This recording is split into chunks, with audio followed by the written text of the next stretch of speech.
जय हिंद साथियों, आप सभी का स्वागत है हमारे YouTube चैनल शुरू दिल से। जैसे कि आप सभी को पता है कि हम आप सभी को फिजिक्स पढ़ा रहे हैं, 10th क्लास का फिजिक्स, जिसमें हम लोग फर्स्ट क्लास में हम लोग पढ़े थे लोग कि प्रकाश किसे कहते हैं, प्रकाश के गुण क्या होते हैं। उसके बाद हम लोग पढ़े थे लोग समतल दर्पण पढ़े थे लोग। उसमें दर्पण दो प्रकार का होता है, समतल दर्पण और गोलीय दर्पण। समतल दर्पण के गुण हम लोग पढ़ लिए थे लोग। उसके बाद से हम लोग पढ़ेंगे, आज पढ़ेंगे लोग गोलीय दर्पण। चलिए देखते हैं लोग गोलीय दर्पण किसे कहते हैं। अगर आप हमारे चैनल पर पहली बार हैं तो चैनल को सब्सक्राइब करें, वीडियो को लाइक करें और शेयर करें। चलिए देखते हैं लोग गोलीय दर्पण किसे कहते हैं। गोलीय दर्पण वैसा दर्पण है जिसका परावर्तक सतह क्या होता है, गोलीय होता है या किसी गोले का भाग होता है, उसे क्या कहते हैं, गोलीय दर्पण। यानी जिसका परावर्तक सतह क्या होता है, गोलीय होता है। परावर्तक सतह का मतलब होता है जिस सतह से प्रकाश क्या होती है, परावर्तक सतह। जैसे मान लेते हैं ये हमारा सतह हो गया हाथ का, इस पर से प्रकाश क्या होती है, टकराकर और इस पर से परावर्तित होगी, तो इसी को कहेंगे परावर्तक सतह। तो ये हमारा क्या होता है, जिस दर्पण का परावर्तक सतह गोल होता है या किसी गोले का भाग होता है, उसको बोलते हैं गोलीय दर्पण। उसके बाद हम देखते हैं गोलीय दर्पण के प्रकार। गोलीय दर्पण हमारा दो प्रकार का होता है, एक उत्तल दर्पण और एक हमारा अवतल दर्पण। मान लेते हैं यहाँ पे कोई गोला हो गया, एक ऐसे, ये हमारा कोई गोला हो गया और इसको बीच से हम काटते हैं तो दो दर्पण हमारा बनेगा। बीच से काटेंगे तो हमारा दो तरह के दर्पण बनेगा। एक क्या करते हैं, अंदर से रंग देते हैं,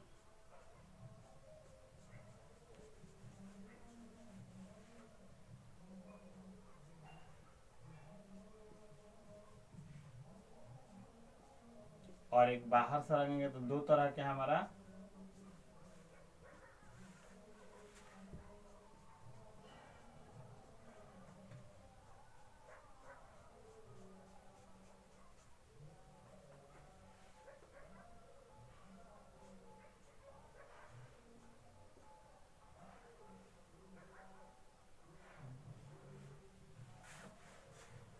ये हमारा क्या हो गया, एक गोला था जिसको हमने क्या कर दिया, बीच में से काट दिया। तो ये इस गोला का दो भाग हो गया।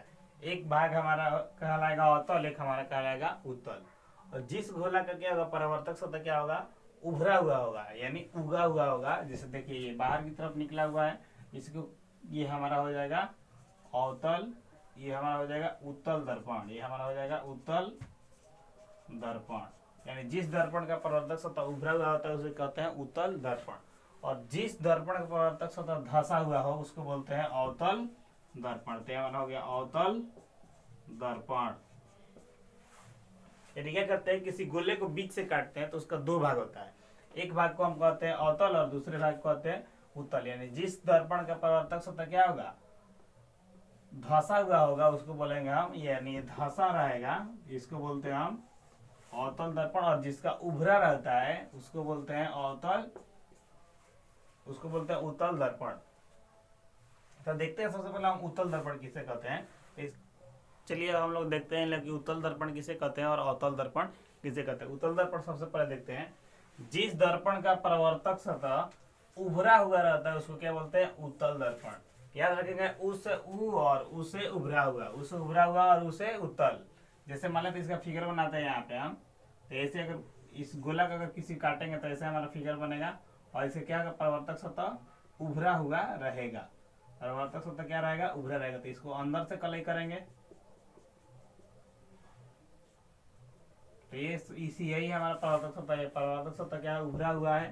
तो ये हमारा कौन सा दर्पण हो गया, उत्तल दर्पण। ये हो गया हमारा उत्तल दर्पण। यानी जिस दर्पण का परावर्तक सतह उभरा हुआ रहता है उसको बोलते हैं उत्तल दर्पण। याद रखना है, इसमें ट्रिक है इसका, उसे उभरा हुआ और उसे उत्तल। यानी जिस दर्पण का परावर्तक सतह उभरा हुआ रहेगा वो हमारा कहलाएगा उत्तल दर्पण। अब देखते हैं हमारा अवतल दर्पण।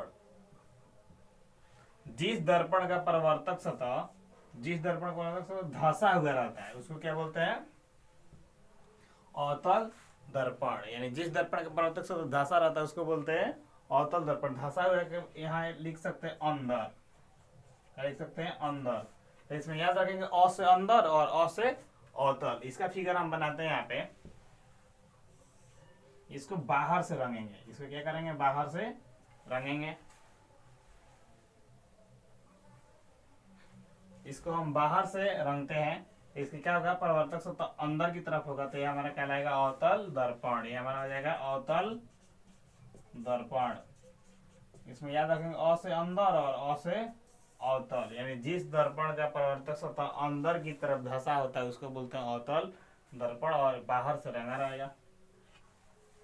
याद रखना है इसमें ट्रिक में उ से उत्तल और उ से उभरा हुआ, उ से उत्तल और उ से उभरा हुआ, अ से अंदर और अ से अवतल, यानी जिस दर्पण का परावर्तक सतह अंदर की तरफ हो, अंदर की तरफ धंसा रहता है उसको बोलते हैं अवतल दर्पण, और जिस दर्पण का परावर्तक सतह उभरा हुआ रहता है बाहर की तरफ उसको बोलते हैं उत्तल दर्पण, जिसका स्क्रीनशॉट आप ले सकते हैं।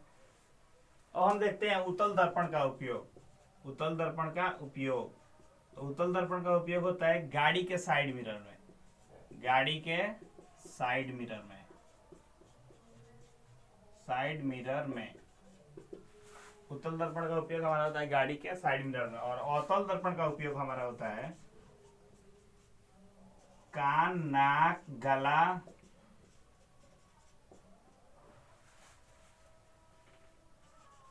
के इलाज में, कान, नाक और गला के इलाज में अवतल दर्पण का उपयोग होता है। इसका उपयोग याद रखेंगे, उत्तल दर्पण का उपयोग हमारा होता है गाड़ी के साइड मिरर में, जो गाड़ी हम लोग चलाते हैं उसके साइड में जो मिरर होता है पीछे की वस्तु देखने के लिए, उसमें हम लोग करते हैं उत्तल दर्पण का उपयोग, क्योंकि उत्तल दर्पण हमारा जो होता है क्या करता है बड़े वस्तुओं का छोटा प्रतिबिंब बनाता है, इसलिए उसका उपयोग हम लोग उत्तल दर्पण के रूप में करते हैं, और वो उल्टा फिगर बनाता है।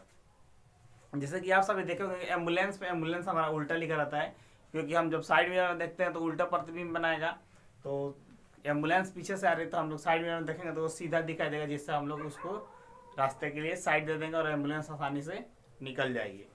और अवतल दर्पण का गुण होता है कि वो छोटे चीजों को बड़ा करके दिखाए, जैसे कि हजामती दर्पण के रूप में भी इसको बोलते हैं, अवतल दर्पण को हजामती दर्पण भी बोलते हैं, हजामती दर्पण। दाढ़ी बनाने में भी इसका उपयोग करते हैं, क्योंकि दाढ़ी जब बनाते हैं तो छोटा छोटा रहेगा तो उसमें बड़ा फिगर दिखाई देगा, तो छोटा रहेगा तो हमारा आसानी से हम देख लेंगे और उसको सेव अच्छी तरह से करेंगे। तो याद रखेंगे अवतल दर्पण का उपयोग होता है कान, नाक, गला के इलाज में और हजामती दर्पण के रूप में, और उत्तल दर्पण का उपयोग हमारा होता है साइड मिरर के रूप में। आई होप कि आप सभी को समझ में आया होगा कि उत्तल दर्पण किसे कहते हैं, अवतल दर्पण किसे कहते हैं, इसका उपयोग क्या होता है, कहाँ कहाँ उपयोग करते हैं, और इनके गुण क्या होते हैं, इनका फिगर कैसे बनता है। अब मिलेंगे नेक्स्ट क्लास में, तब तक के लिए जय हिंद।